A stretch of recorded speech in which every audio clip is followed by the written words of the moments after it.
여러분, 저도 이런 그 동물의 이야기를 처음 들었는데요. 호저라는 동물을 혹시 들어보신 적이 있으십니까? 고슴도치처럼 생겼는데요. 고슴도치처럼 생겼지만 이름은 호저라고 합니다. 저 호저라는 그 동물은 이렇게 공격적이지 않고 온순한데 누군가가 다른 동물이 자기를 해치기 위해서 나타나면 저 뒤에 있는 가시를 세워서 방어를 한다고 합니다. 호저가 이제 지내다 보면 자기 친구들끼리도 어울려 지내면서 의도하지 않게 서로 찌르고 찔리는 일이 생기게 됩니다. 어느 한 호저가 자꾸 그런 찔리고 상처받고 상처 주는 일이 생기다 보니까 이제 호저들 틈에 살다가는 내가 정말 못 살겠다. 이렇게 살다가는 죽을 것 같다. 생각이 되어서 저 산으로, 외딴 산으로 혼자 도망을 갑니다. 이제 내려주셔도 됩니다. 도망을 갔는데 가보니까 편하죠. 아무도 자기를 찌르지도 않고 자기도 누군가를 찌를 일도 없고 정말 편안하게 거기서 보내다가 시간이 좀 지나니까 또 좀 문제가 생깁니다. 혼자 지내는 게 너무 고독하고 외롭지 않습니까? 그러니 생각하다가 다시 산을 내려옵니다. 자기 친구들 호저들이 있는 곳에 가죠. 그동안 못 봤던 친구 호저들을 보니까 반갑고 좋고 또 교제하고 같이 신나게 이야기를 나누는데 좀 또 시간이 지나니까 또 문제가 생깁니다. 의도하지 않게 또 찔리고 찌르고 그러다 보니까 자기 몸에서 피가 철철 나는 걸 느낄 때 이러다가 내가 또 죽을 것 같다 생각이 되어서 도저히 못 참겠다 싶으니까 그때 갔던 그 산으로 또 도망을 갑니다. 도망가서 혼자 지내니까 또 잠시 편하죠. 괴롭히는 사람, 괴로움을 당할 일도 없으니까. 또 시간이 지나서 혼자 있으니까 너무 외로워서 또 산 밑으로 내려 자기 호저들 친구들한테로 갑니다. 제가 오늘 예배 끝날 때까지 이 얘기를 계속 반복할 수도 있습니다. 제가 왜 이 이야기를 드리냐면 이게 우리네 사람들이 살아가는 모습과 너무 비슷하더라는 것입니다. 함께 지낼 때 의도하지 않게 서로 찌르기도 하고 또 찔리기도 하고 저 호저의 가시가 들어갈 때는 사람에게 쉽게 들어가는데 나올 때 뺄 때는 이 현미경으로 확대를 해보면 비늘이 달려 있어서 들어갈 때는 쉽게 들어가는데 빠져나올 때는 4배 정도의 힘이 든다고 합니다. 그러니까 이 말은 마치 우리가 다른 사람들과 관계하면서 의도하지 않게 누구에게 했던 말이 그때는 잠시 잠깐 자기의 마음을 건드렸는데 시간이 지나서 자기가 들은 그 상처를 해결하려고 하는데 쉽게 해결이 안 되고 용서가 안 되는 그 우리네 인생하고도 또 비슷한 모습이 보여집니다. 그런데 여러분 재밌는 거 아십니까? 이 호저를 펫으로 애완동물로 키우는 사람들이 있더라는 것입니다. 이 호저가 자기를 공격하지만 않으면 온순한 동물이기 때문에 사람들은 그렇게 쉽게 공격하지 않고 심지어는 그 등 뒤에 달린 저 가시를 결대로만 잘 쓰다듬어 주면 주인에게 와가지고 주인의 무릎 위에 이렇게 가만히 앉아있는 그런 사진도 제가 모습으로 봤습니다. 사랑하는 여러분들은 지금 어떠십니까? 같이 지내시면서 혹시나 찔리고 찌르는 그런 일들을 경험하시면서 내가 과연 이 속에서 행복하게 지낼 수 있을까? 혹시 그런 고민은 해본 적 없으십니까? 혹시 지금 그런 고민을 하고 계시지는 않습니까? 또 반대로 너무 힘들고 어려워서 잠시 외딴 섬처럼 지내봤는데 잠시 잠깐 좋았지만 계속해서 그렇게 지내니까 고독하고 외롭고 슬퍼서 또 친구가 그리운 그런 모습은 아니십니까? 오늘 7명의 새가족 수료자들을 오늘 우리가 축하하고 격려했습니다. 이분들 교회에 나오고 신앙생활을 또 새롭게 하시게 될 때에는 하나님의 사랑 또 교회 안에서 받게 될 어떤 따뜻하고 그런 섬기는 사랑을 기대하지 않겠습니까? 그런데 시간이 지나서 오늘 그렇게 박수 쳐줬던 그 사람이 한 달 지나고 2달 지나고 6개월 지나서 아는 척도 안 하고 또 좀 교제하려고 가까이 했더니만 찌르고 찔리는 일들이 발생하게 될 때 내가 이 교회를 온 것이 잘한 건가 못한 건가 이런 생각을 할 수도 있더라는 것이죠. 여러분 오늘 7분의 얼굴들 잘 보셨습니까? 그분들 점심시간에 가서 악수해 주시고 좀 격려해 주실 겁니까? 오늘 점심때만 그렇게 하실 겁니까? 제가 좀 약속을 받아놔야 되겠어요. 한 달 후에도 관심 가져 주실 겁니까? 6개월 후에도 관심 가져 주실 겁니까? 1년 후에도 그렇게 해 주실 겁니까? 제가 오늘 1부 예배 마치고 이 얘기를 했더니만 그러시더라고요. 정말 6년 전에 오셨던 우리 새가족반 동기입니다 하면서 그때 꽤 들어왔는데 2명 살아남아 있습니다. 생존해 있는 사람 2명입니다 이렇게 얘기하시더라고요. 그때 들어왔던 역전의 용사들은 다 어디 갔습니까? 물론 또 다른 곳에서 신앙생활 잘 하실 수도 있겠죠. 여러분 우리가 신앙생활 하면서 다 행복하게 신앙생활 하기를 원하지 않습니까? 그런데 그 행복한 신앙생활 하기 쉽지가 않습니다. 오늘 우리가 읽은 본문 안에 지금 어떤 한 부류는 행복하지 않습니다. 세례 요한의 제자들은 지금 행복한 상태가 아닙니다. 기쁨이 없는 상태 속에서 이야기합니다. 예수님은 지금 세례 요한에게서부터 시작해서 공생애가 시작된 다음에 유대, 그러니까 이스라엘 지도로 봤을 때는 약간 아래쪽, 남쪽에서 세례를 주고 계시고, 정확하게는 예수님이 주고 계시는 게 아니고 예수님의 제자들이 주고 있습니다. 요한복음 4장 2절에 가보면 예수님의 제자들이 세례를 주었다 이런 기록이 있습니다. 그런데 세례 요한은 계속해서 세례를 주고 있는데 지금 이 에논이라는 지역은 약간 북쪽이었던 것 같아요. 문제는 이전에 세례 그러면은 세례 받을 수 있는 사람이 한 사람밖에 없었습니다. 세례를 주는 사람이 세례 요한이죠. 그런데 예수님이 세례 요한의 세례를 받고 공생애를 시작한 이후에 많은 사람들이 그리로 가게 된 것입니다. 이것을 두고 누군가가 어떤 유대인 중에서 세례 요한의 제자들에게 와서 이제 여기보다 저기 예수님 쪽에서 세례 받는 사람들이 더 많아졌다 이런 이야기를 하면서 서로 변론을 하게 된 것입니다. 이제 당신들이 모시고 있는 세례 요한 이 스승님은 힘을 잃었다, 인기를 잃었다 이런 이야기를 하니까 세례 요한의 제자들은 기분이 나빴겠죠. 우리 선생님이 원조야, 원조 세례가 이분이라니까 왜 예수라는 그 사람한테 가서 세례를 받는 겁니까? 서로 안 좋은 변론을 했었던 것 같습니다.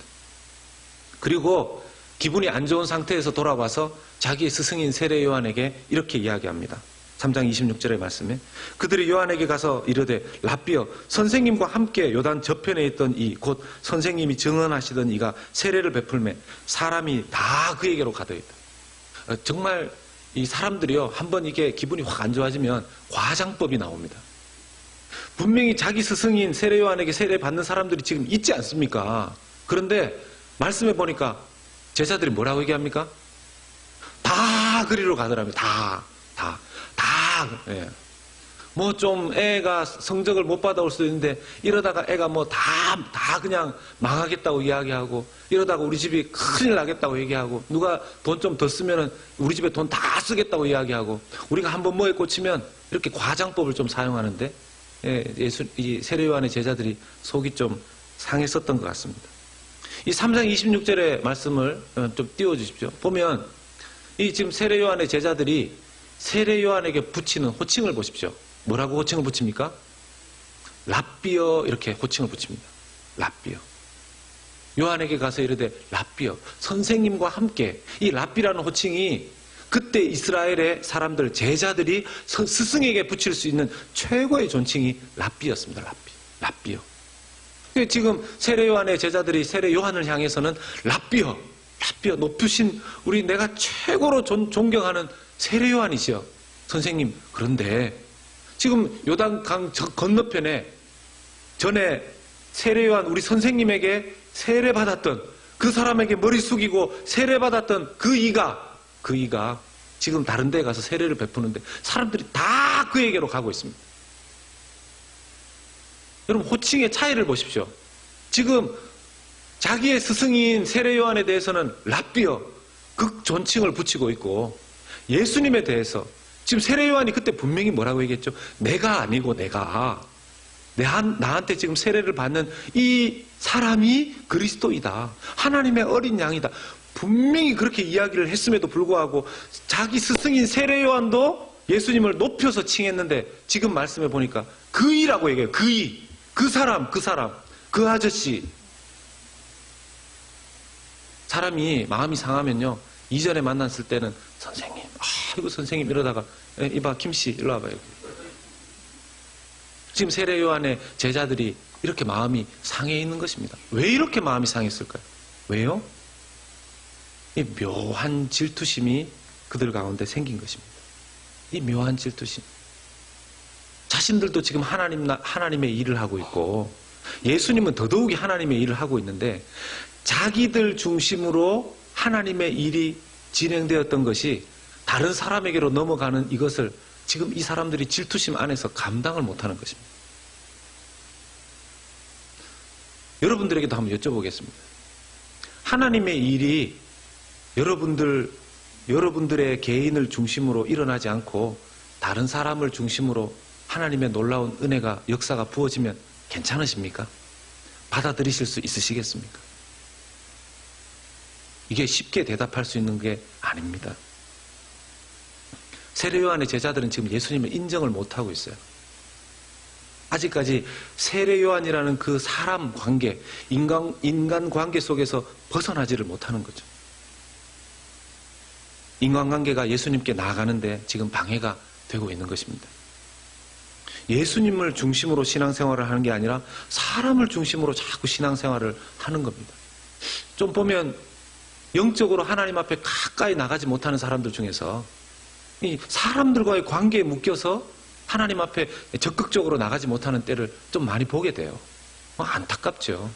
그 관계, 사람이 누구를 사귀느냐가 굉장히 중요한데 별로 예수님을 사랑하지 않는 그 그룹 안에서 나오지를 못하는 겁니다. 그런데 세례 요한은 달랐습니다. 세례 요한의 제자들은 지금 마음에 불평이 자꾸 올라오고 있어서 그걸 스승에게 이야기하고 있는데 세례 요한은 기쁘고 신나서 한 명이 세례를 받건 두 명이 세례를 받건 계속해서 세례 주면서 기뻐하고 있는 모습을 오늘 우리가 말씀을 통해서 읽었습니다. 과연 이 차이가 뭘까요? 세례 요한의 제자들은 왜 이 질투심 때문에 힘들어하고 있고 세례 요한 정작 그 본인은 자기가 세례 직접 자기가 준 그 사람이 가서 더 인기와 명성을 얻고 있는데 더 기뻐하면서 지금도 사역할 수 있는 이 비결이 뭘까요? 우리의 마음속에 세례 요한의 제자들처럼 혹시라도 불평스러운 마음이 있고 기쁨이 자꾸 누군가가 나의 기쁨을 갉아먹어서 내 속에 기쁨이 줄어들고 있거나 기쁨이 너무 없는 상태 속에 있다라면 오늘 예배 가운데 우리가 말씀을 나누면서 하나님께서 주시는 원래의 그 기쁨 회복할 수 있는 시간 되시기를 예수님의 이름으로 축복합니다. 첫 번째 그 비결을 보면요. 성령으로 해석해야 된다는 것입니다. 성령으로 해석해야 된다. 이게 무슨 얘기일까요? 세례 요한은 성령을 통해서 이 일을 해석하고 바라보았습니다. 여러분 인생은 해석이라고 하지 않습니까? 세례 요한이 27절의 말씀을 통해서 요한이 대답하여 이르되 만일 하늘에서 주신 바 아니면 사람이 아무것도 받을 수 없느니라. 사람이 하늘에서 주신 바가 되지 않으면 아무것도 받을 수가 없는데 예수님이 자기가 세례를 줄 때 요단강에서 세례를 주고 예수님이 물에서 올라올 때 하늘에서부터 비둘기같이 성령이 임하는 것을 세례 요한은 눈으로 봤습니다.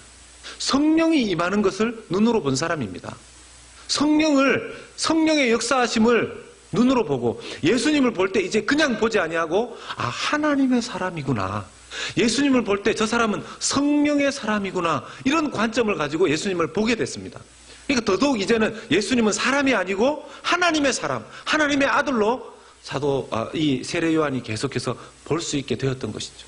그런데 세례 요한은 예수님을 하나님의 사람으로 성령의 눈을 가지고 보게 되었는데 세례 요한의 제자들은 이걸 지금 못 보고 있네요. 이걸 못 보고 있네요. 우리가 사람을 사랑하고 사람을 섬길 때 그 사람 자체만 보면 사랑하는데 한계가 분명히 생깁니다. 왜요?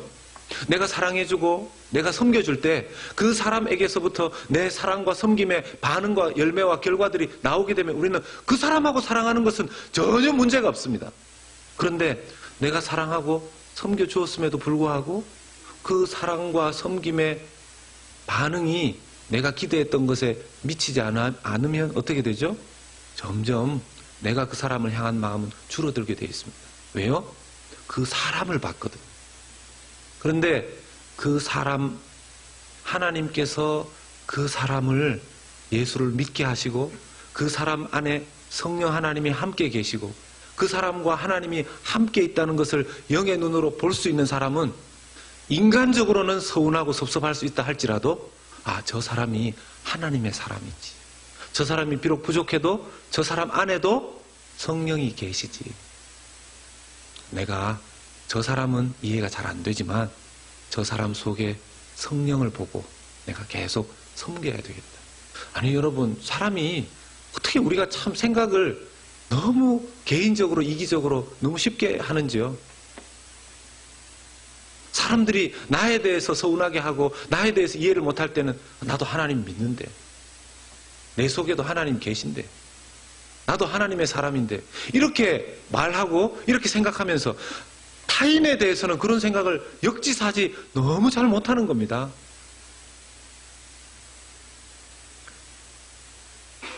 로마서 8장 6절의 말씀에 보면 육신의 생각은 사망이요 영의 생각은 생명과 평안이니라 이렇게 말합니다. 사랑하는 여러분, 저와 여러분들 예수 믿고 우리에게 성령이 임하신 줄로 믿습니다. 그러면 우리 속에 성령의 생각이 있죠. 문제는 우리 속에 성령의 생각만 있는 게 아니라 또 뭐의 생각도 있다는 겁니까? 육신의 생각도 있다는 겁니다. 이 육신의 생각과 성령의 생각이 늘 오락가락합니다. 어떻게 하면 성령의 생각을 이기게 할 수 있을까요? 우리는 우리의 행동이 우리 속에서의 생각의 결과물로서 나타나게 된다는 것을 한번 생각해 볼 필요가 있죠. 내가 지금 행동하고 있는 그것은 아무 생각 없이 행동하는 것이 아닙니다. 내 생각의 결과물로서 그 행동들을 하고 있습니다. 그런데 내 속에 육신의 생각과 영의 생각이 충돌하게 될 때, 어떤 사람은 육신의 생각을 계속 선택합니다. 그 사람의 습관이, 자기는 육신의 생각은 괜찮아. 생각하는 거야, 뭐 생각이 죄인가? 제가 제자 훈련하고 성경 공부 같이 하면요, 그런 얘기 합니다. 목사님, 생각하는 거는 생각이 일어나는데 어떡합니까? 먹고 싶은데 어떡합니까? 보고 싶은데 어떡합니까? 화가 나는데 어떡합니까? 그럴 수 있죠. 문제는 그것은 생각이니까 계속 습관적으로 그 생각을 하고 지냅니다. 그 습관의 생각이 계속 돌아가면 어떻게 될까요? 나중에 그 생각의 습관대로 행동의 결과가 자연스럽게 나오게 되는 것이죠. 그래서 영의 생각으로 빨리 돌이켜야 된다는 겁니다. 최소한 내 육의 생각이 49까지 올라갔다 할지라도 50대 50이면 큰일 납니다. 49대 51까지 가더라도 영의 생각을, 성령의 생각을 51%로 만들고 그 이상으로 만들어서 우리가 영의 생각이 내 안에 더 많이 충만해질 수 있도록 애를 쓰고 노력해야 된다는 것이죠. 여러분들은, 저와 여러분들은 어디의 생각에 잘 지배되고 있습니까? 육의 생각입니까? 영의 생각입니까? 이 육의 생각이 자기도 모르는 사이에 확 솟구쳐 오를 때가 있습니다. 이 세례 요한의 제자들처럼 질투 같은 그런 나보다 더 축복받는 대상이 나타날 경우에는 이 육의 생각이 확 솟구쳐 올라옵니다. 이 감당하기가 어렵습니다. 분노도 그렇지 않습니까? 제가 이게 사람이 이 성령 안에서 그냥 하나님 생각만 해야 되는데 그게 쉽지가 않아요. 저도 어떤 한 사건이 있어서, 어떤 한 일이 있어서 설교 준비를 하는데 계속 그 일이 제 머릿속에서 떠나지 않는 겁니다. 말씀을 지금 묵상하면서 설교 준비를 해야 되는데 그냥 성경을 펴놓기만 하고 있지 계속 그 사건, 그 일을 생각하고 있으니까 하나님이 갑자기 저한테 불쑥 말씀하시는 것 같았어요. 야, 너는 지금 말씀을 갖다 놓고 설교 준비를 하고 나를 생각하는 게 아니라 너는 이렇게 맨날 사람을 생각하고 일을 생각하고 있냐? 정신 좀 차려라. 하나님이 따끔하게 저를 야단치시는 것 같더라고요. 그래서 죄송합니다. 이게 빨리 정신 차리고 다시 기도하면서 말씀으로. 오히려 그렇게 하니까 그 일과 그 생각에서부터 제가 벗어나게 되는 거죠. 그 다음날 주일 제가 보내고 나서 저기 중보기도팀 기도 모임이 있어서 이제 모여가지고 기도하면서 제가 이 고백을 했습니다. 저도 참 이렇게 인간이 약해가지고 제가 성령의 생각을 따라가는 게 아니라 육의 생각, 그 사건을 생각하고 그 사람을 생각하고 그러다가 하나님한테 혼났습니다. 저는 위로받으려고 그 얘기를 했는데 어떤 한 분이 얘기하시기를 목사님 하나님께 혼날 만한 짓을 하셨네요 이러더라고요. 그래서 이렇게 예 맞습니다. 그런데 옆에 있는 분들이 다 동의를 한다고 같이 막 웃으시더라고요. 하나님 앞에 혼날 만한 짓을 했죠 제가. 여러분 우리가요 우리 생각 속에 하나님을 생각해도 모자랄 그 시간에 늘 그 사건, 늘 그 사람, 끊임없이 나를 찌른 그 사람, 빼려고 하니까 잘 빠지지도 않는 그 상처, 늘 그 상처 묵상하면서 사는 사람들이 얼마나 많은지 모릅니다. 얼마나 불행한지 몰라요. 빨리 뽑아버려야 되는데 그것을 해결할 수 있는 방법이 내 생각 속에 그 묵상하는 거 이제 그만 내려놓고 성령의 생각을 해야 한다라는 것이죠. 여러분 우리 생각 그렇게 완벽할 수 없습니다. 여러분 예수 믿는 사람이 다 예수님을 믿지만 어떤 사람은 성숙한 신앙생활을 해서 기쁨이 있고 어떤 사람은 늘 미성숙한 상태에서 조금만 일이 생기면 기뻤다가 슬펐다가 조울증 환자처럼 조금만 좋은 일 생기고 자기에게 축복이라는 생각이 들 그런 일이 생기면 막 좋아했다가 또 조금만 상처되고 그런 스크래치가 이 몸에 일어나는 그런 일들이 생기면 금방 다운되고 조울증, 바이폴라 막 왔다 오르락내리락 그 차이가 뭐겠습니까? 성숙한 사람은 자기 속에 하나님이 이거는 별로 기뻐하시지 않는다. 딱 하나님이 기뻐하지 않는다라는 생각이 들면 그 사인을 가지고 금방 돌아서는 사람, 쉽게 돌아서는 사람. 이건 육의 생각이지. 이건 사람의 생각이지. 내가 하나님의 생각으로 돌아서야지. 그 사람이 성숙한 사람인 줄로 믿습니다. 그리고 또 두 번째로는요. 우리가 계속 하나님 안에서 기뻐할 수 있는 방법은 내가 주인공이 아니라 주님이 주인공이시다 하는 것을 기억할 때입니다. 따라서 하시겠습니다. 내가 주인공이 아니라 주님이 주인공이다. 여러분 이게 얼마나 쉬운 말입니까? 여러분 이 말 모르시는 분 혹시 계십니까? 이런 거 생각 안 해본 분 혹시 계십니까?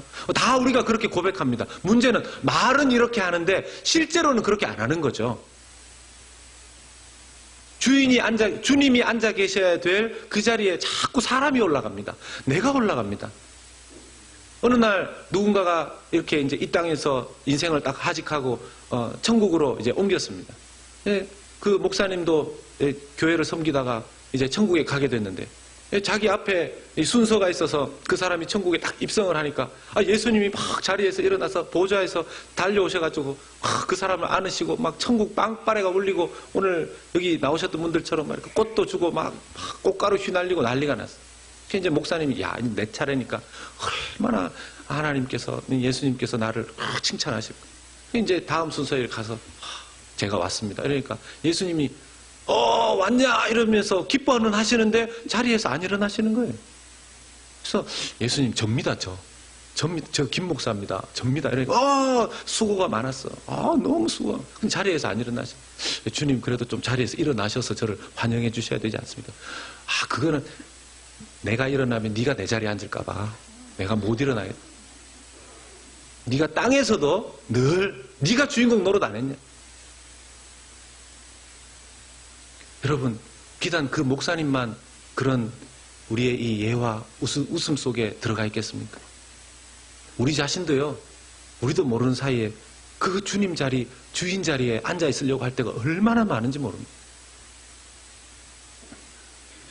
세례요한의 지금 제자들이 자신들한테 받던 스포트라이트가 예수님에게로 가니까 이걸 지금 감당을 못하고 있는 거죠. 여러분 이게 세례요한의만 문제도 아니고요. 예수님의 제자들에게도 똑같은 모습이 있었지 않습니까? 예수님의 제자들도 어느 날 3년이나 예수님이 제자 훈련을 시켰는데 제가 그런 거 보면서 참 위로가 됩니다. 제가 제가 이렇게 제자 훈련하고 나서 이렇게 끝나고 나도 하나님 이렇게 다 많이 안 변화된 거는 다 제 탓맛은 아닙니다. 이렇게 이제 생각을 하는. 왜냐하면 성경을 보니까 예수님이 아니 이 성경의 저자이시고 온 천하 만물의 이 주관자이신 예수님께서 직접 제자 훈련을 시키셨는데도 3년이 지났는데도 보십시오. 야고보와 그 사람들이 이렇게 와가지고 예수님께 예수님 제가 주님의 나라가 이루어질 때 주님께서 이분들이 이 예수님의 제자들이 생각했던 건 뭡니까? 예수님께서 이스라엘 나라를 회복하시고 이스라엘의 대통령으로 딱 올라가는 거 아닙니까? 그때 우리를 좌의정 우의정 왼쪽 오른쪽 국무총리하고 이런 거 시켜주십시오. 국방부 장관 이런 거 우리 자리입니다. 서로 막 내 자리입니다. 내 자리입니다. 예수님 저 같았으면 그냥 꿀밤이랑 한 대 탁 주면서 3년을 제자 훈련했는데 겨우 하는 얘기 그거냐 그럴 것 같은데 예수님은 아무 말 안 하시면서 그래 네가 그런 자리를 받게 될 것이다. 이게 여러분 얼마나 무서운 얘기인지 모르고 야고보가 한 거 아닙니까? 결국 그 자리에 야고보가 앉게 됐습니다. 뭐죠? 순교의 자리였어요. 순교의 자리. 우리가 예수님과 가장 가까이 있는 자리, 예수님의 가장 영광스러운 그 영광을 맛본다는 것은 예수님과 가장 비슷한 삶을 산다는 거 아니겠습니까? 이게 교회에 임직할 때 나타납니다. 임직을 할 때. 여러분 교회가 임직을 한다는 것, 교회에 섬기는 일꾼을 뽑는다는 거 아닙니까? 제가 이렇게 한국에서도 그렇고 이민교회에서도 임직하는 걸 보니까요. 저는 막 임직이 오면 제 스스로가 임직가 때가 되면 제가 막 겁이 납니다.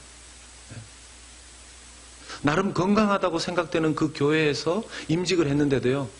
자기가 어떤 그 생각했던 임직의 자리에 못 가니까 이분들이 교회를 떠나고 뭐 교회를 안 나오고 뭐 이런 경우들이 비일비재하더라고요. 이민교회가 힘들어지는 이유가 뭡니까? 뭐 장로 투표를 했는데 안 되니까 뭐 이 교회밖에 없는가 나가가지고 교회를 막 차리는 겁니다. 뭐 무슨 교회가 프랜차이즈도 아니고. 에? 여러분 임직이 뭡니까? 예수님의 가장 가까이 있는 편에 가서 교회를 섬기겠다는 거 아닙니까?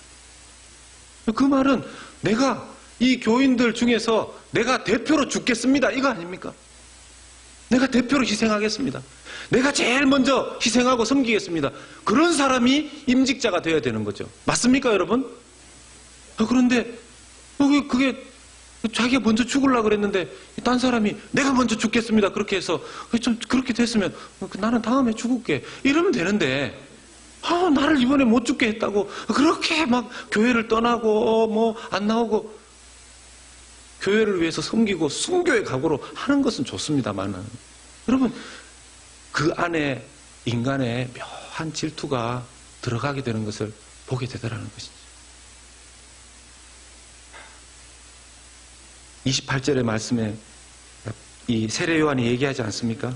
내가 말한 바 나는 그리스도가 아니요 그의 앞에 보내심을 받은 자라고 한 것을 증언할 자는 너희니라. 세례 요한은 끊임없이 주인공이 내가 아닙니다. 주인공이 내가 아닙니다를 계속해서 반복적으로 얘기했던 사람 아닙니까? 세 번째로 우리가 주님의 그 기쁨과 은혜를 계속 누릴 수 있는 방법은 주님의 일을 하는 것만으로도 기쁘고 기쁘도다. 기쁘고 기쁘도다. 항상 기쁘도다. 그렇게 항상 기뻐할 수 있는 이유가 뭡니까? 그냥 주님이 나를 구원하셨다는 거 아닙니까? 나 죽게 왔사오니 복주. 그냥 주님 앞에 가는 것만으로도 주님과 함께 있는 것만으로도 감사하고 기뻐해야 되는 것이죠. 그런 시절들이 있으시지 않았습니까? 여러분 결혼할 때 결혼 왜 하셨습니까? 어려운 질문입니까? 누가 시켜서 하셨습니까? 어쩔 수 없어서 하셨습니까? 결혼할 때 서로 사랑하고 상대방이 멋있어 보이고 예뻐 보이고 이 사람하고 결혼하면 행복할 것 같으니까 결혼하신 거 아닙니까? 아닙니까? 그래서 소위 하는 말이 제3자가 봤을 때는 저 그냥 고슴도치 두 마리가 아름다운 고슴도치 두 마리의 사랑처럼 보이는데 두 사람은 좋아 죽는다는 거죠. 눈에 뭐 전이 발려 있는지 눈에 뭐가 씌어져 있는지 뭐 서로 그렇게 바라보니 뭐 어떡하겠습니까? 그런데 문제는 이게 계속 눈에 덮여져 있으면 좋은데 이게 얼마 안 가더라는 거예요. 얼마 안 가더라. 결혼하고 나서 나중에 얼마 안 가서 눈을 딱 뜨고 보니까 이게 벗겨지고 나서 보니까 이 사람이 누구냐는 거지, 이 사람이. 내가 알았던 이 사람 이런 사람이 아닌데. 예. 결혼하고 나서 막 그 웃을 때도 입을 호호호 가리고 했던 그 사람이 막 트럼하고 방귀 끼고 이러면 예. 웃는데 이에 고춧가루라도 끼어 있고 이러면 와 진짜 그 마음 사라지게 되면 행복은 저 멀리 도망갑니다. 행복은 저 멀리 도망갑니다. 그러니까 그전에는 데이트를 할 때는 어떻게 해서든지 지금 빨리 일을 중간에 끊고서라도 달려가가지고 데이트를 하려고 했는데 결혼하고 나서 서로 이렇게 눈에 꺼풀이 딱 벗겨지고 나니까 집에를 그렇게 들어가기 싫은 거 아닙니까? 괜히 어떤 분들은 그런 분들 중에서 교회에 너무 오래 계신 분도 계세요. 네, 교회는 오래 안 계셨으면 좋겠어요.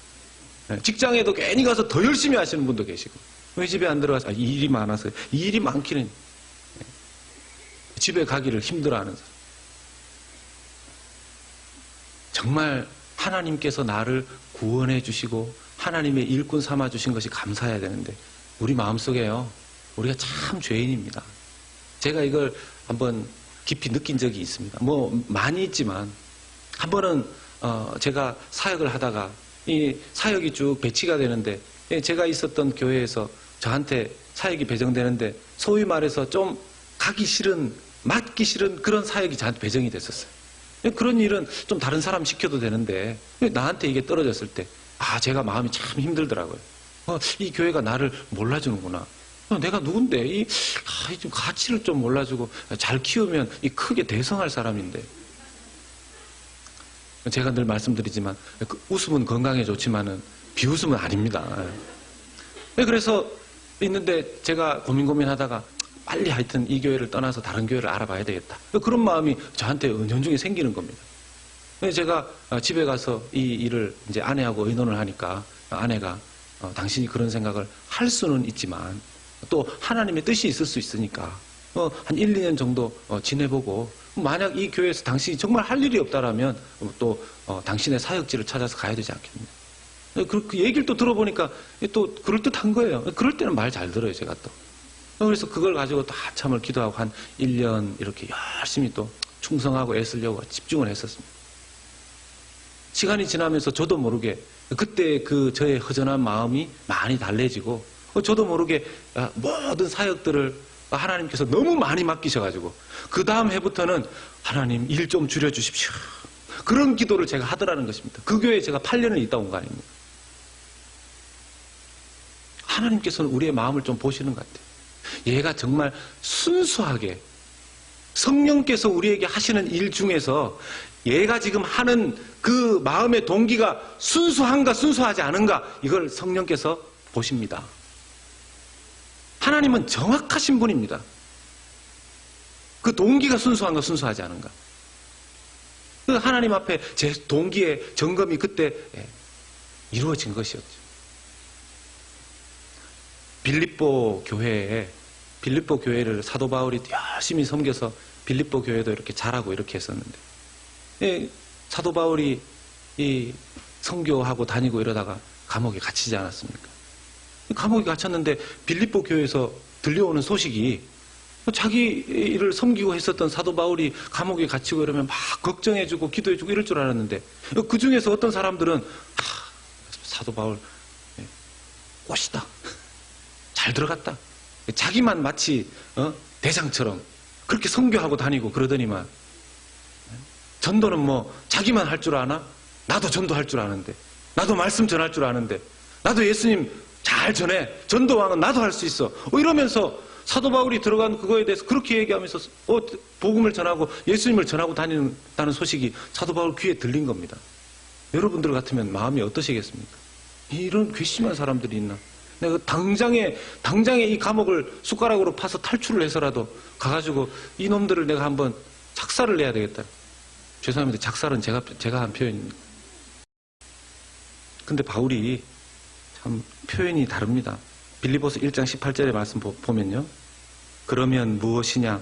거칠애로 하나 참으로 하나 무슨 방도로 하든지 전파되는 것은 그리스도니 이로써 나는 기뻐하고 또한 기뻐하리라. 이분 수준이 보통 수준이 아니죠. 남이 더 잘 되는 거 기뻐하실 수 있겠습니까? 제가 좋아하는 목사님 중에 앤디 스탠리라는 목사님이 있습니다. 노스포인트 커뮤니티 철치의 담임 목사님이신데 지금 그 교회가 한 3만 명이 넘는다 그러죠. 미국 안에서는 제일 큰 교회로 알고 있습니다. 근데 이제 자기 친한 초등학교 6학년 때부터 친하게 지냈던 친구 중에 루이 기글리오 목사님이라고 계신데, 이 루이 기글리오라는 목사님도 아주 유명한 분입니다. 복음 전도에 있어서 여러 곳에 다니면 몇천 명, 몇만 명이 막 쉽게 모이는 그런 분인데, 가끔씩 친한 친구고 이러니까 앤디 스탠리 목사님이 자기 교회에 이 루이 목사님을 모시면 이 교인들이 그럴 때 보면 교인들이 참 눈치 없어요. 인기가 있고 좋아하고 이러니까 다음 주에는 루이 기글리오 목사님이 오셔서 설교합니다. 이러면은 그냥 예 그렇습니다. 이러면 되는데 야 루이 기글리오 목사님 오신다고 다 막 여기서 주보에 공동체 나누면 광고하는데 할렐루야 막 이러니까 이 앤디 스탠리 목사님이 참 이 사람들이 나보다 이 루이 기글리오 목사님 더 좋아하는구나. 심지어 어떤 사람들은 루이 기글리오 목사님이 주일날 설교하면은 출석 인원이 이게 훨씬 더 많이 온다는 겁니다. 출석 인원이 완전히 달라진대요. 그리고 예배 끝나고 나면 그 루이 기글리오 목사님한테 설교 듣고 나가지고 교인들이 참 얼마나 눈치가 없는지 앤디 목사님 자기 담임 목사님한테 가가지고 목사님 오늘 루이 목사님 설교 들었습니까? 얼마나 은혜가 되는지 와 지난주에는 맨날 졸았는데